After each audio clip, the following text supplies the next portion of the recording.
Salam damai Kristus, sahabat Oase Rohani Katolik yang dikasihi Tuhan. Senang kita bisa berjumpa lagi hari ini di pekan biasa yang ke-20. Apapun kondisi kita hari ini, kiranya kita jangan berputus asa. Tetap semangat dan percayalah Tuhan satu-satunya sumber keselamatan kita.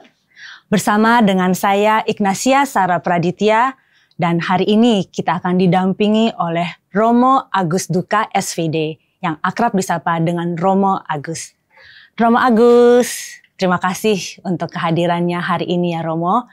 Dan selamat berjumpa. Selamat berjumpa juga Romo. Baik. Kita akan mulai permenungan kita hari ini Romo. Oke. Sahabat Oase Rohani Katolik, mari kita awali permenungan kita ini dengan doa.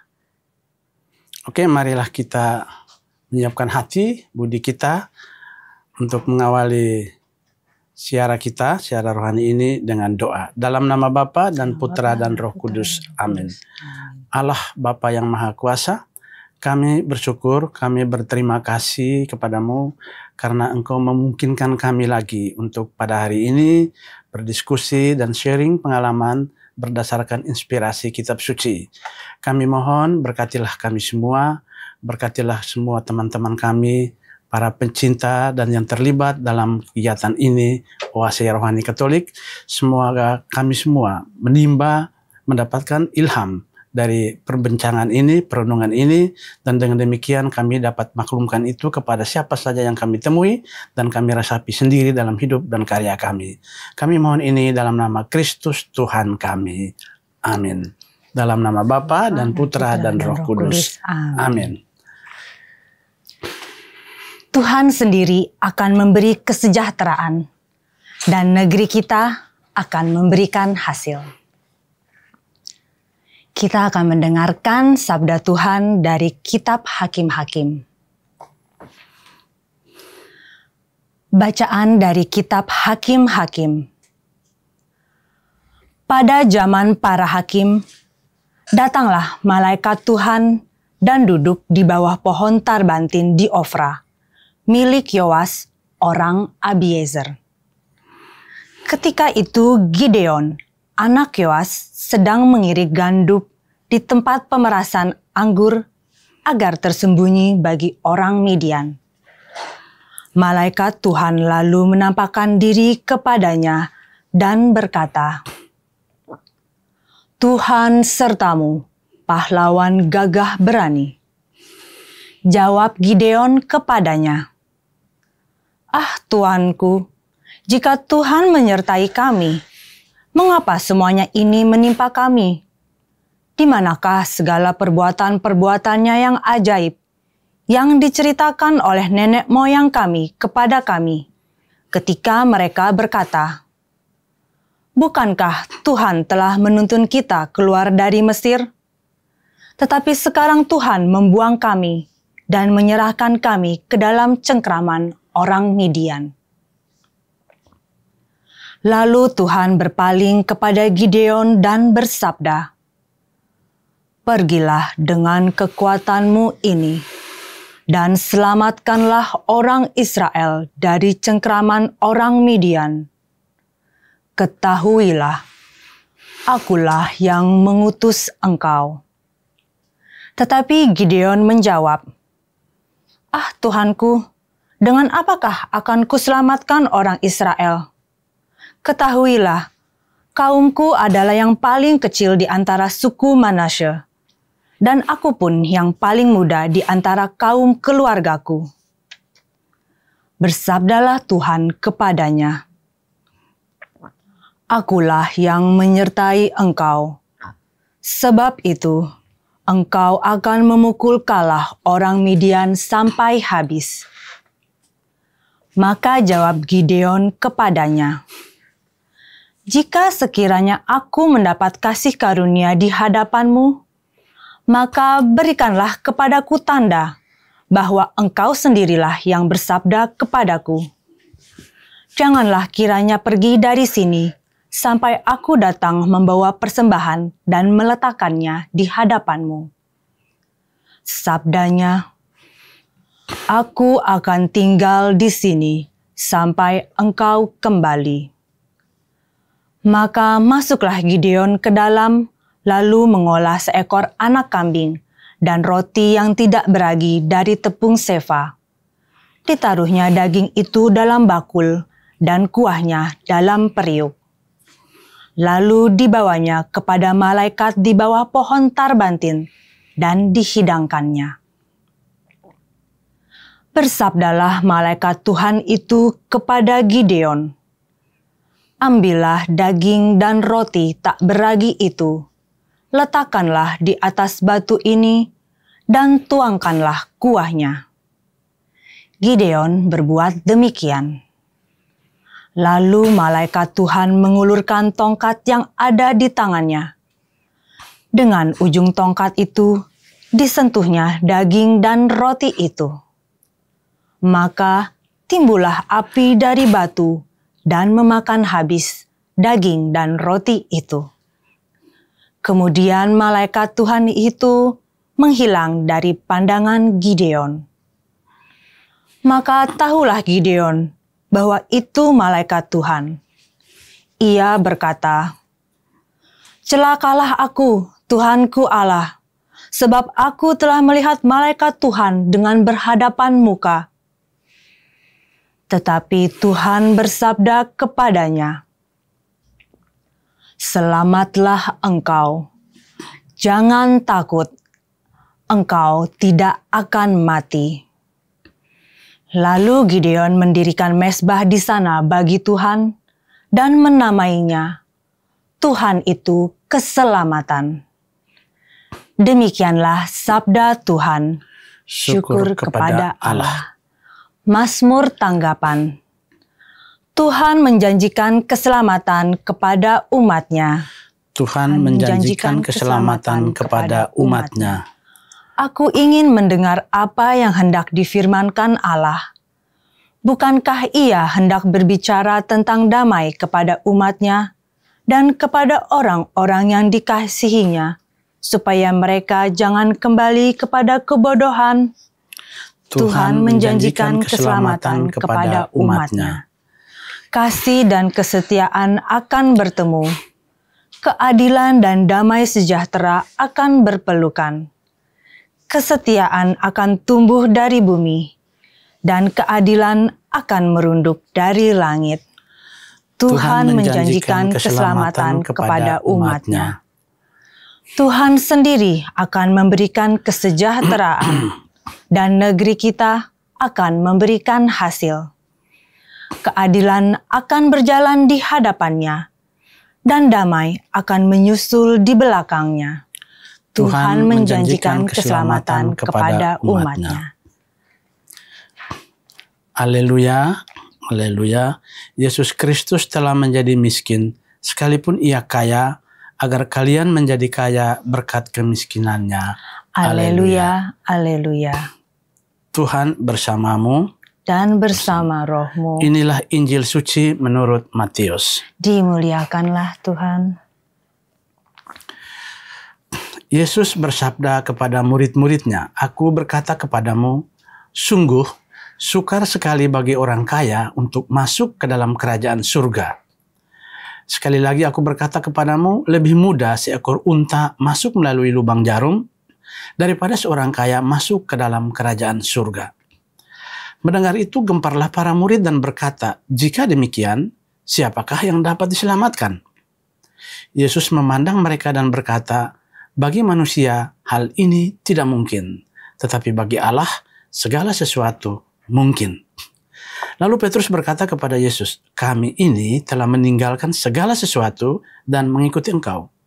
Jadi apakah yang akan kami peroleh?" Kata Yesus kepada mereka, "Aku berkata kepadamu, sungguh pada waktu penciptaan kembali, apabila Anak Manusia bersemayam di takhta kemuliaannya, kalian yang telah mengikuti aku akan duduk juga di atas 12 takhta untuk menghakimi kedua belas suku Israel. Dan setiap orang yang demi namaku meninggalkan rumahnya, saudara-saudarinya, bapa dan ibunya, anak-anak atau ladangnya, akan menerima kembali 100 kali lipat dan akan memperoleh hidup yang kekal. Tetapi banyak yang terdahulu akan menjadi yang terakhir, dan yang terakhir akan menjadi yang terdahulu. Demikianlah sabda Tuhan. Terpujilah Kristus. Sahabat Oase Rohani Katolik, kita sudah mendengarkan sabda Tuhan hari ini dari kitab Hakim-Hakim dan dari Injil Suci menurut Matius. Kita akan segera mulai dari bacaan yang pertama, bacaan kitab Hakim-Hakim. Baik, Romo Agus, mohon dijelaskan kepada kami nih Romo, jadi permenungan apa yang kita dapat dari bacaan pertama yang tadi sudah kita dengarkan dari kitab Hakim-Hakim, Romo. Silakan, Romo. Supaya kita sedikit paham tentang makna dari bacaan pertama ini, mungkin bagus kita melihat konteks dulu ya, supaya berdasarkan konteks itu kita bisa melihat maknanya, dan maknanya itu dapat kita aplikasi, implementasi dalam kehidupan kita. Sehingga kan ini terjadi bukan di Indonesia, kejadian terjadi di tempat yang lain dan pada waktu yang berlampau. Makanya untuk menghadirkan kembali kita harus melihat kira-kira kisah ini betul-betul dongeng ataukah kisah real, atau apa pesan Allah kepada si Gideon ini, dan secara demikian kita bisa melihat bagaimana kita menerapkan itu dalam kehidupan kita. Begitu. Konteksnya begini, cerita Hakim-Hakim ini yang dipimpin atau yang ini orang utama yang nampak ini adalah Gideon ya. Gideon ini orang biasa, dia itu dari suku Manase. Itu suku-suku dalam orang Israel yang sebenarnya tidak terlalu tampil menjadi orang-orang publik begitu. Suku kecil ya, Romo ya. Ya, suku kecil. Dan dia juga dalam suku itu sebagai orang yang paling bungsu katakanlah. Sehingga orang yang tidak terlalu berdaya baik dari segi pengenalan publik maupun dia sendiri gitu. Jadi posisinya dia ini hampir sama dengan Musa. Musa waktu umat Israel ditindas di Mesir, Allah datang kepada dia dan minta supaya membebaskan. Musa memberikan semacam argumen untuk menolak tawaran Tuhan itu yang sama. Aku tidak pandai bicara. Tahu bicara katanya. Oke. Tapi Allah bilang harus pergi. Harus pergi. Akhirnya dia minta tanda juga kan. Apa yang tanda itu? Allah bilang, apa yang aku pegang? Tongkat. Pukullah itu di bawah dan akhirnya menjadi ular dan sebagainya. Persis yang sama ini. Hanya Musa pada saat itu umat Israel masih ditindas. Sedangkan Gideon, umat Israel sudah keluar. Tapi sudah keluar dari penindasan tidak berarti sudah bebas. Mereka harus berhadapan dengan bangsa-bangsa nomaden. Bangsa nomaden itu bangsa yang itu bangsa pindah ya. Midian ini orang-orang Arab, orang-orang yang kalau sekarang orang-orang Arab, ini orang-orang Jordania dan Mesir, tapi di bagian wilayah padang gurun Sinai. Jadi orang-orang sekitar itu. Mereka nomaden berpindah dari satu tempat ke tempat yang lain, dan yang menjadi apa namanya, ini satu kecenderungan salah yang paling besar yang dihadapi orang Israel, karena mereka ini menyembah dewa-dewa Baal, dewa asing, dan mereka bukan menyembah Tuhan. Dan itu Tuhan. Bagi orang Israel ini tidak bisa. Makanya Tuhan datang kasih tahu sama si Gideon, pergi dan bebaskan orang Israel karena mereka sudah terkontaminasi dengan sistem penyembahan atau kepercayaan terhadap dewa-dewa ini. Tetapi Gideon ini kan dia bilang, lah kenapa minta saya, kenapa nggak minta orang lain yang lebih hebat? Kan dari suku saya Manase. Manase ini orang yang tidak terpandang. Apalagi saya juga berasal dari Manase, saya juga orang yang paling muda. Jadi dia juga sudah mulai kaya Musa waktu itu kan. Nah, dia bilang tidak bisa kayak gini. Lalu mereka bilang tidak. Pertama dia kan Allah datang itu kasih tahu bahwa aku telah menyelamatkan Tuhan besertamu. Dia tidak terima kan, mana mungkin Tuhan beserta sedangkan kami ditindas oleh orang Midian kan. Dia sedikit protes gitu. Protes dengan si Allah sebenarnya, dengan malaikat, tapi itu sebenarnya Allah yang datang, Yahweh yang datang untuk menyampaikan. Akhirnya dia bilang, sudah kalau begitu kita harus buktikan bahwa betul-betul kau menyelamatkan aku. Buat tanda.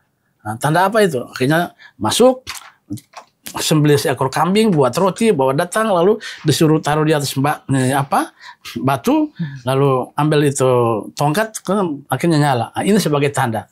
Lalu setelah itu baru dia bilang, benar, berarti yang datang bilang kepada saya ini betul-betul Tuhan, dan berarti saya sudah takut, saya akan lari. Karena dalam perjanjian lama kalau bertemu Tuhan berarti mati itu, macam begitu. Ya, karena bertemu orang yang maha kuasa. Makanya biasanya ini bahaya kalau sudah bertemu Tuhan Yahweh yang datang sendiri kayak gini. Nah, tapi Tuhan bilang tidak, engkau jangan lari karena engkau harus melaksanakan putusanmu. Ini konteksnya Gideon ini. Begitu. Jadi apa maknanya?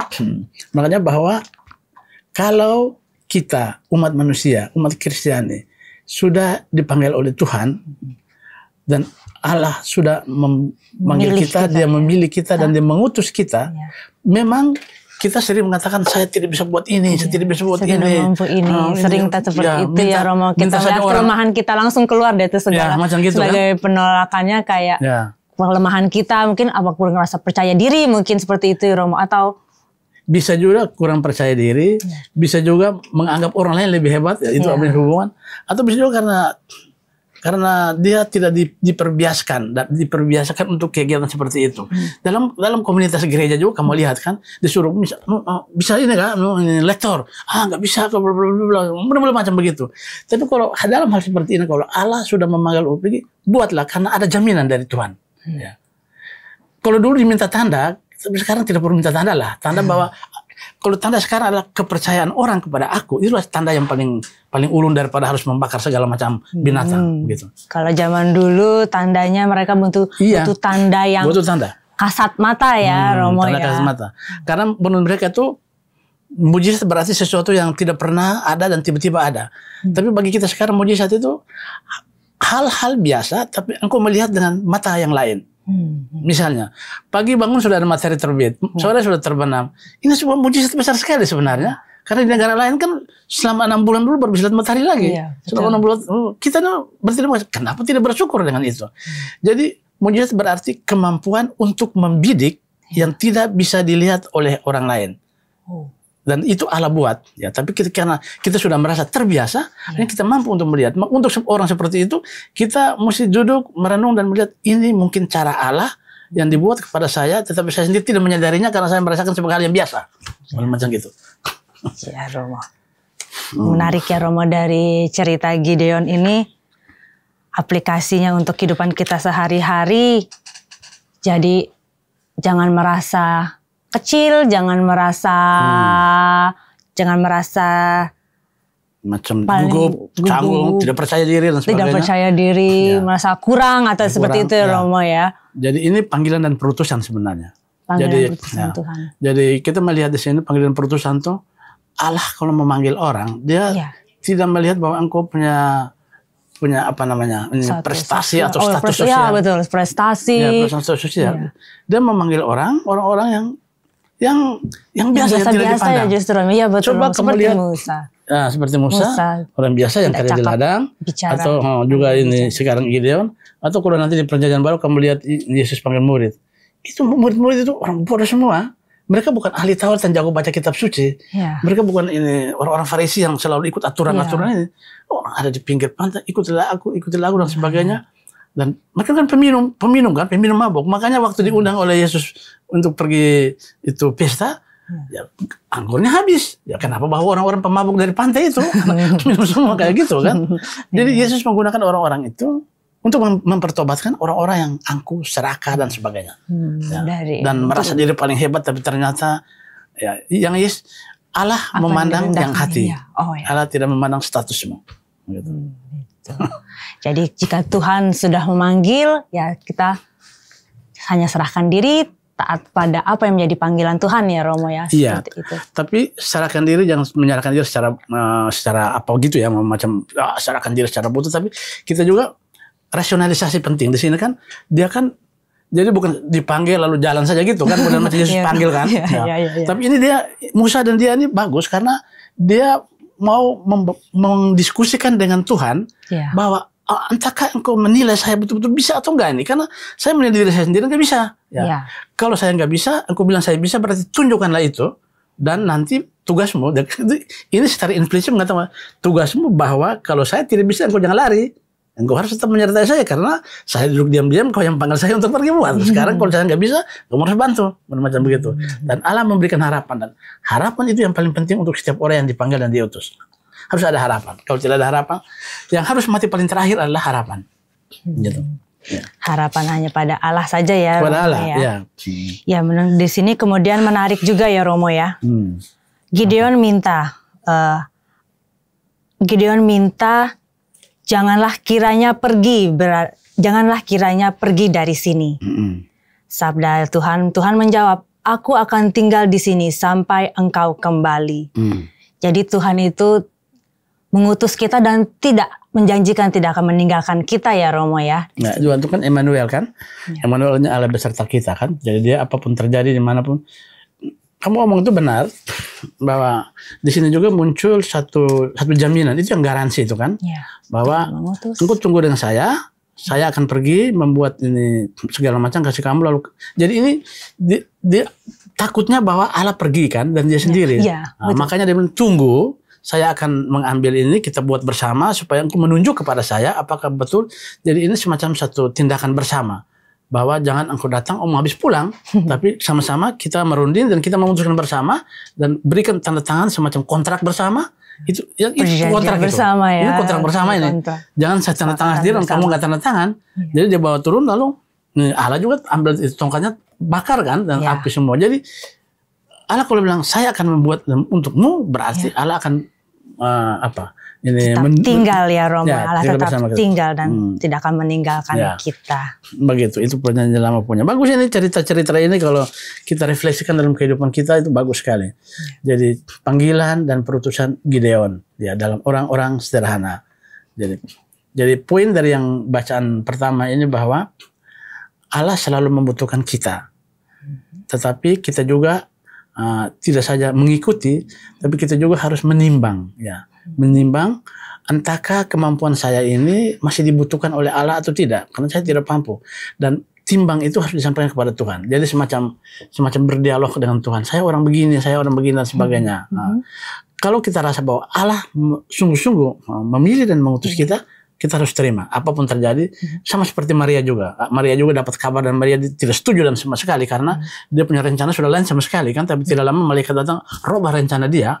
Dia sedikit protes itu. Ya. Kalau Maria itu protes pada samannya ini Musa, itu Maria pasti sudah meninggal kan. Karena protes dia jauh lebih keras daripada protes Musa. Ya. Tapi ya karena dia sudah sedikit lebih zaman waktu itu sudah awal-awal di mana Yesus mau datang, Allah lebih berbelas kasih kan, ya, dan sebagainya. Tapi kita harus melaksanakan apa yang Tuhan berikan. Dan yang paling penting, jangan merasa rendah hati, rendah diri dan sebagainya. Allah justru menggunakan kelemahan untuk mengatasi segala macam kehebatan orang dan sebagainya. Kesombongan, untuk menundukkan kesombongan ya Romo ya. Jadi kekuatan Allah adalah kelemahan itu. Bukan lemah dalam arti kita nggak buat apa-apa, tapi orang yang rendah hati, yang lemah lembut, tetapi tetap berfokus pada disiplin, macam begitu. Kayak seperti ada konteks, justru di dalam kelemahanku lah kekuatan Tuhan itu nyata. Itu persis itu. Betul ya Romo, seperti itu yang bisa kita menemukan kekuatan dalam kelemahan. Dan itu yang salib kan. Bagi orang kafir, salib adalah tanda kebodohan, tetapi bagi orang Kristen itu adalah kekuatan dan kemenangan. Adalah kemenangan dan tanda keselamatan juga ya Romo ya. Gitu. Baik. Sahabat Oase Rohani Katolik, tetaplah bersama kami akan segera kembali.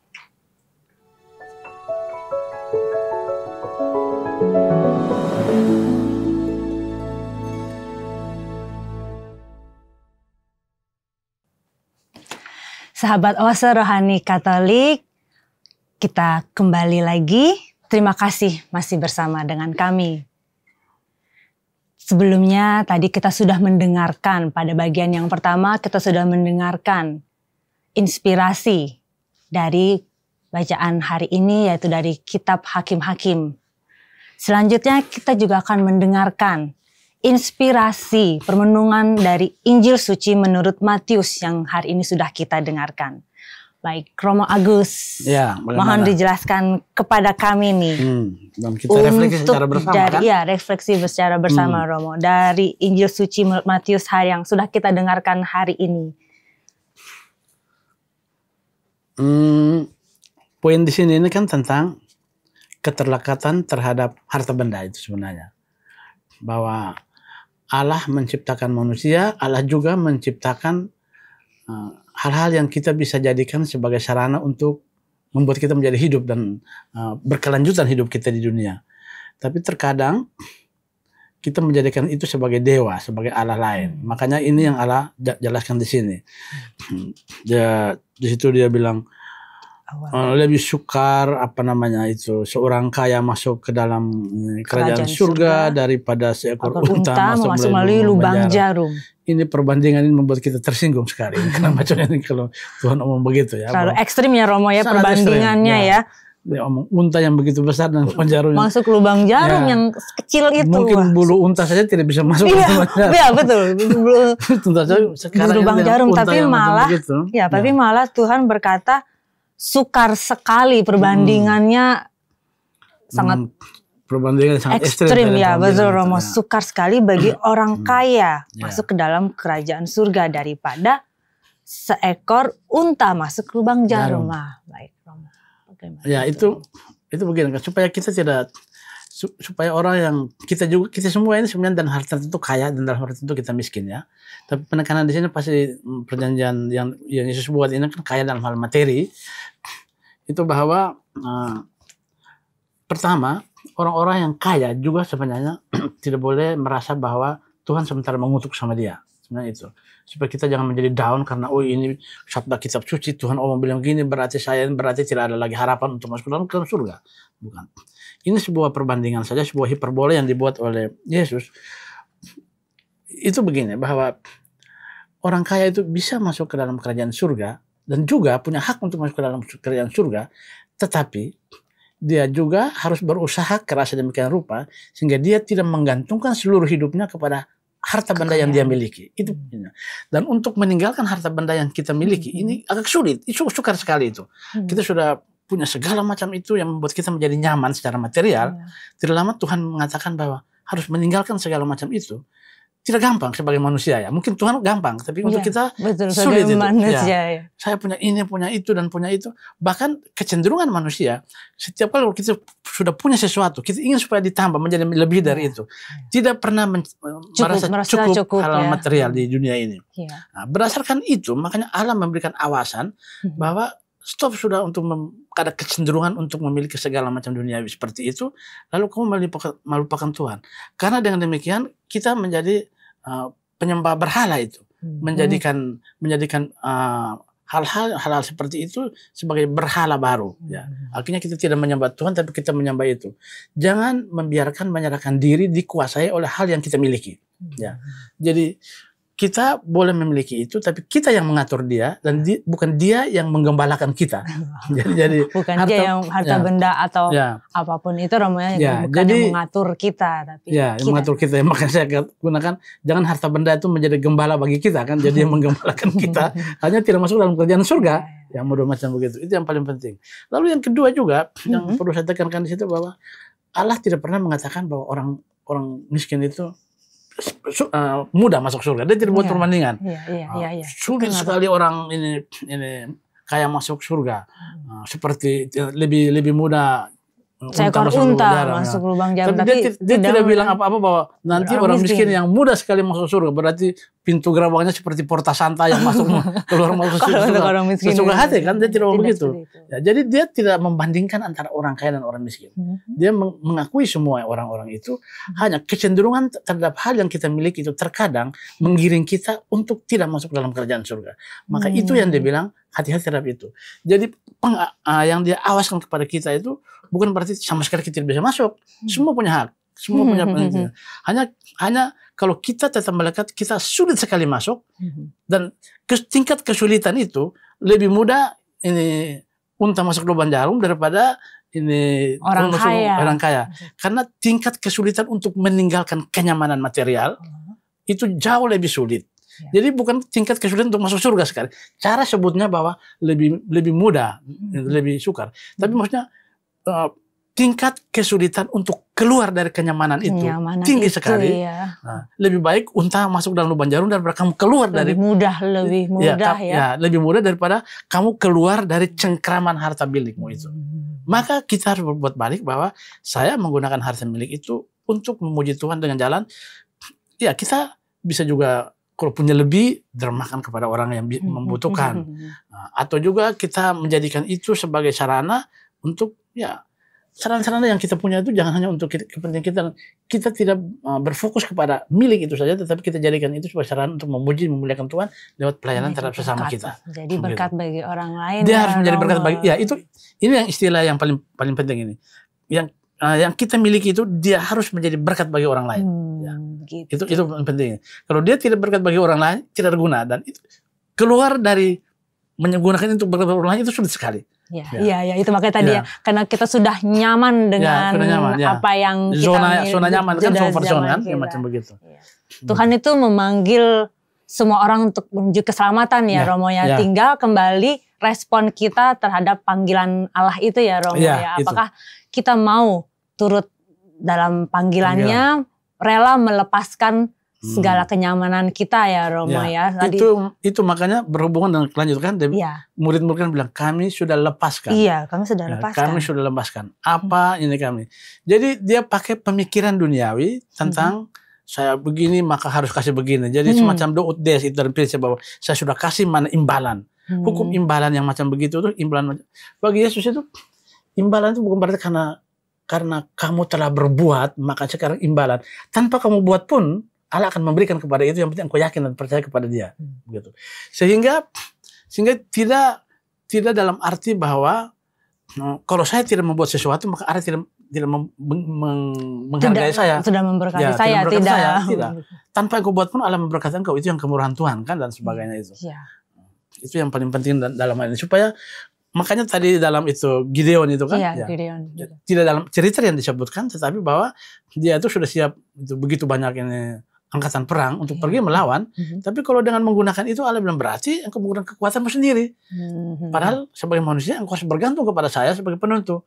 Jadi dia bawakan 33.000 laskar untuk perang. Allah bilang hilangkan semua. Dia hanya bawa 300 orang dan justru menang. Kalau 33.000 pasti pergi kalah karena Allah tidak membantu dia. Jadi Gideon awalnya dia seperti bukan pertentangan, seperti tarik ulur ya dengan Tuhan ya, Romo ya. Tapi akhirnya dia menerima. Dia taat tunduk kepada apa yang diperintahkan oleh Tuhan ya, Romo ya.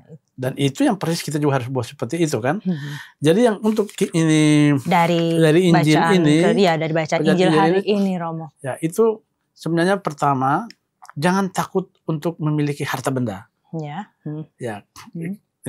Tetapi bagaimana kita kemampuan untuk mengelola harta benda itu. Kemampuan pertama seperti yang kamu bilang tadi, kemampuan pertama itu adalah bagaimana harta benda yang kumiliki itu tidak saja menjadi seorang manusia konsumtif, tapi dia mampu untuk menyelamatkan orang lain. Jadi pada saat orang lain juga bergembira tentang harta bendamu, pada saat itulah harta benda itu membawa engkau kepada keselamatan. Tetapi kalau pada saat di mana harta benda hanya untuk membuat orang menjadi manusia konsumtif, lalu orang lain menjadi menderita dengan kepemilikanmu itu, orang lain menjadi menderita dengan kepemilikan itu, berarti itu tidak akan masuk surga. Dan Allah memanggil supaya keluar dari sikap itu. Dan keluar kenyamanan dari kenyamanan. Keluar itu yang sangat sulit. Lebih baik masuk dalam jarum daripada keluar dari situ. Itu maksudnya. Itu betul, Romo. Itu yang sangat sulit ya, Romo. Melepaskan kenyamanan kita.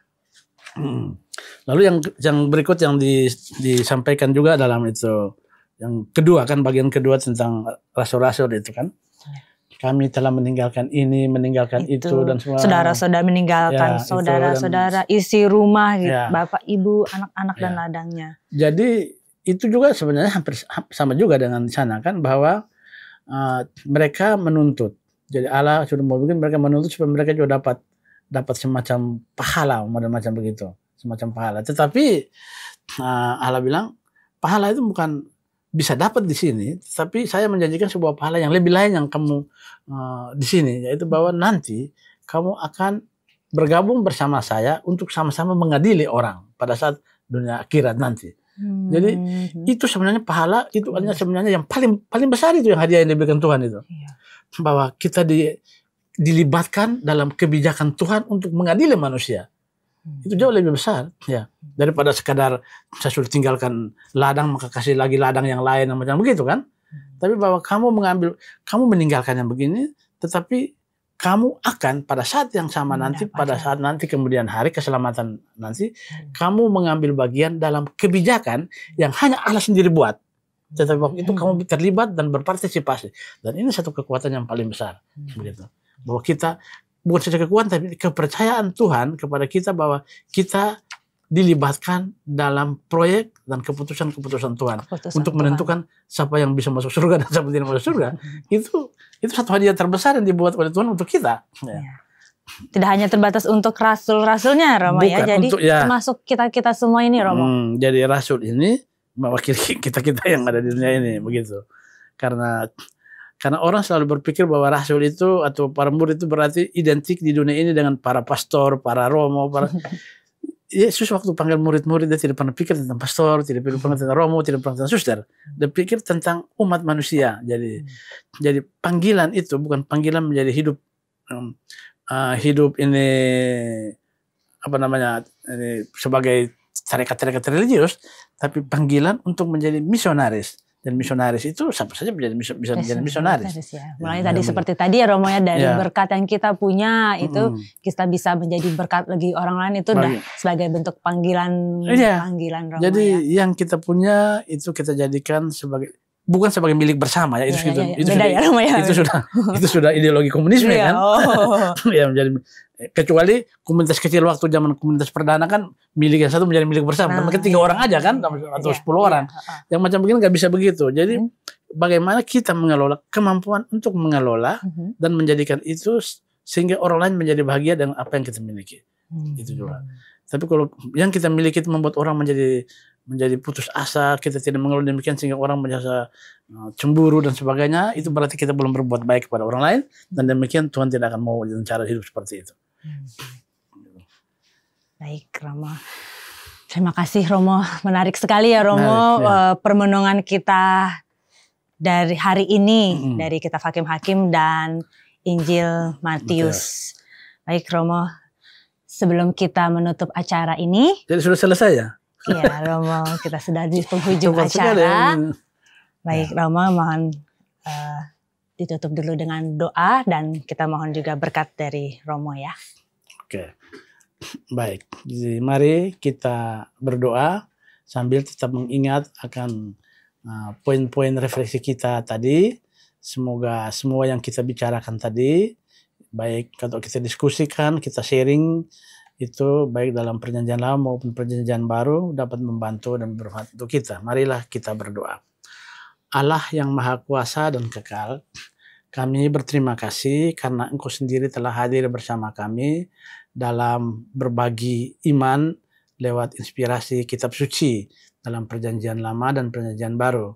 Kami mohon berkat-Mu untuk kami semua, sahabat-sahabat Oase Rohani Katolik, para siapa saja yang mengambil bagian dalam pelayanan Injil, pelayanan Tuhan ini, semoga kami mendapat manfaat, dan manfaat itu dapat kami jadikan sebagai panduan untuk hidup kami kini dan sepanjang segala masa.